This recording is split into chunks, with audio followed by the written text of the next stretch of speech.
As if video game violence wasn't already well stocked enough with Hallmark titles that show off just how merciless virtual action can be, The Darkness 2, the sequel to 2007's The Darkness and the year's inaugural first-person shooter offering, has landed to whet the bloodlust appetites of many a gamer. Given that the first game received mixed reception but decent sales, it's a surefire thing that this game will garner increased attention, being released at a time when heavyweight titles won't begin dropping until a little further into the year, and that first-person shooting fuckfests are the rage these days. I'm RageLeppard of the Dark Podcast, and this is my review of The Darkness 2. Let's do it. Last chance. Will you give me the darkness of your own free will? Fuck you!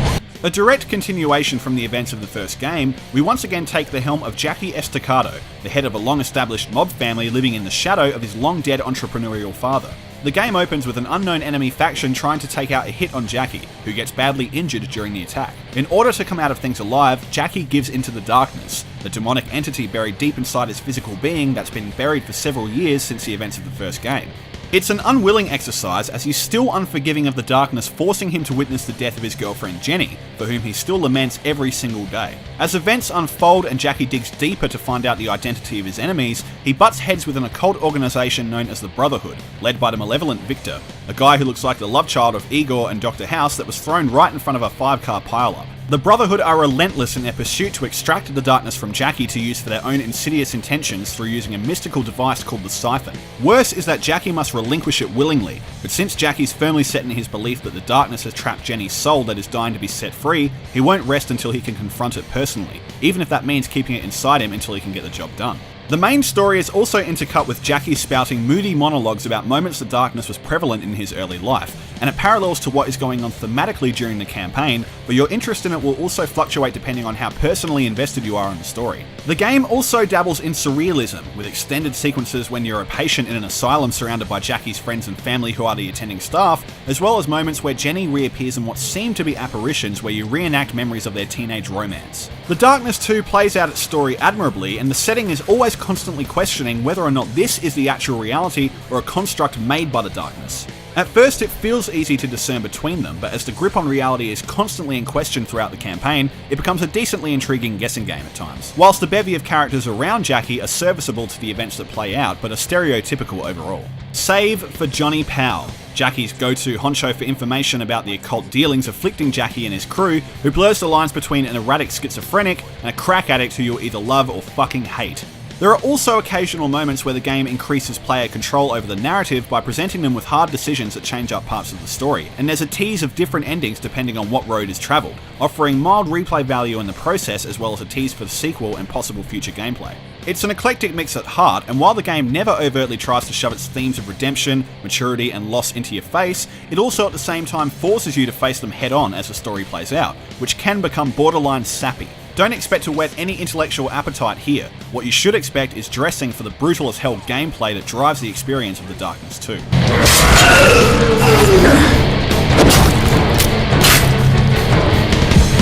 done! Kill the light!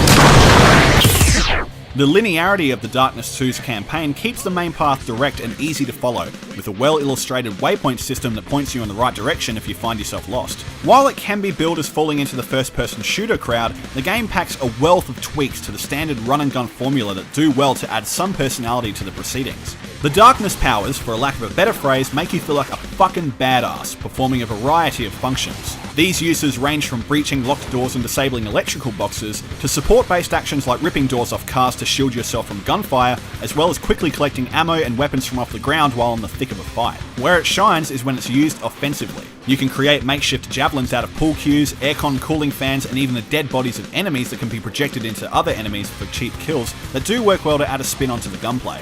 And of course, for the brutal executions.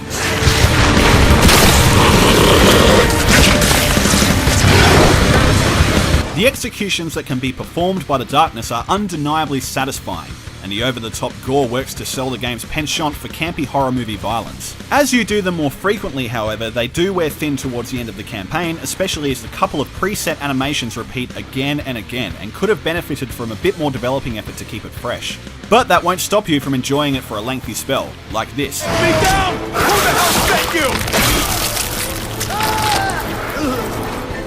The Darkness powers also play an indirectly passive role in combat through the use of a Darkling, a Cockney-accented, foul-mouthed imp-like creature who acts as support in the battlefield and earns you XP chain bonuses when you work together with it to get kills. There are also segments where you take control of it to navigate spaces and environmental hazards that Jackie can't traverse, as well as breach areas and disarm fuse boxes. There's also smart implementations of needing to shoot out lights and lanterns hooked up to generators so that the Darkness can regenerate your health, which can also be done by munging down on the hearts of killed enemies. New to the franchise is quad wielding, utilising 2 weapons in dual wield mode along with the Darkness's serpent tentacles. The execution of it is well thought out, and though the shooting mechanics and hit detection in my experience were a little flimsy at times, the rhythm of their interplay when taking full advantage of it ultimately comes off as refreshing. The control scheme is maxed in accommodating the quad wielding system, and though it could have easily run the risk of being cluttered, it pulls it off with aplomb.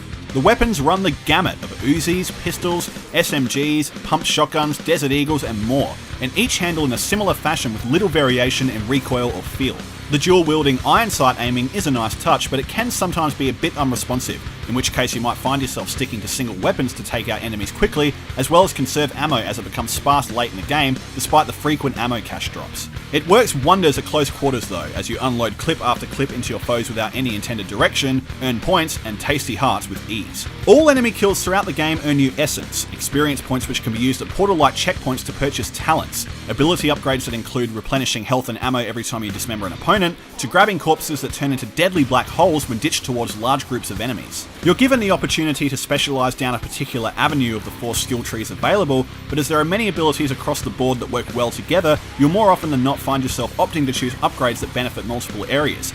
Enemy variety is also decent and packs some clever additions. You'll encounter the typical darkness/bullet fodder at every turn, but some of them are smarter, such as the ones who carry spotlights that keep you exposed in the light and unable to use your darkness abilities and regenerate health while their mates slam you with bullets. Other ones, such as the whip-wielding hulks that can disarm you of your current weapon, and dudes who throw flashbangs force you to be more active on the battlefield, whereas armoured riot shield-packing enemies will charge into you and need to be disarmed of their shield in order to take them out. Unfortunately, the degree of difficulty against these guys is dwarfed in the boss fights, with for the exception of one towards the end of the game for me, are so piss easy that it's arguable that the general swarms of enemies are harder.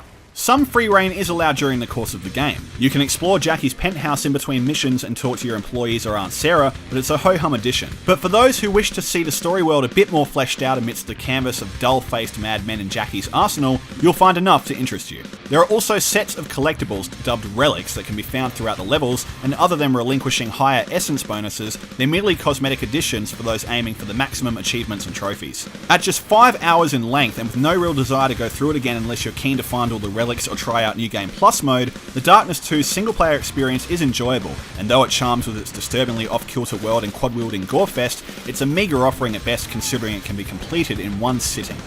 Later, you'll get your chance. So when the show is finished, around the way.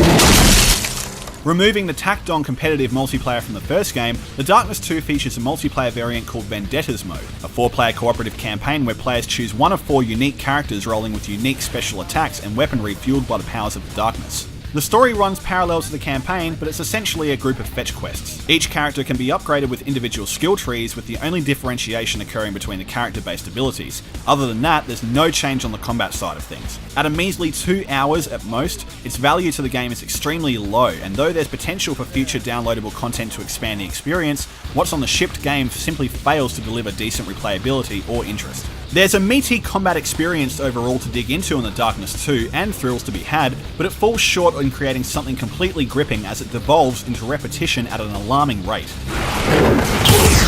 The Darkness 2's visual sheen embraces a cel-shaded buff in lieu of the typical presentation found in generic first-person shooters. It's an intentional homage to its comic book counterpart, and it gives the game greater character for doing so, though there are some dull textures here and there, and the detail is minimal in comparison to some of the other cel-shaded offerings on the market. Though they may be packing different heat, the enemy design hugely lacks variation, with many drones looking the same while at the same time lacking any noteworthy detail to discern them from one another. Aside from the lucid, dreamlike settings that crop up during the campaign, the majority of the level design in The Darkness 2 is based around exclusively urban environments, varying between building interiors, creepy cemeteries, to shoreline theme parks. There's also an Easter egg or two for ardent fans of the comic books that are an underhanded but nice touch. The voice acting is solid all round, with standouts being Mike Patton of Faith No More fame delivering an excellently guttural rendition of The Darkness, and Brian Bloom does fine work as Jackie Estacado. Sound effects are a little tinny and muffled when it comes to the guns, and some weapons lack the kick they should, but fortunately the opposite is true of the environments, which hum with city traffic, pier nightlife, and other locale-based Foley effects that set up a great atmosphere of otherworldly dread. Ultimately, The Darkness 2 has a characteristic visual charm to segregate it from many of the other games out there, and if you can overlook certain shortcomings with its overall polish, it's easy to buy into the visceral fun at hand. Jesus Christ, Jackie, we thought you was dead. Burn in hell, Estacado!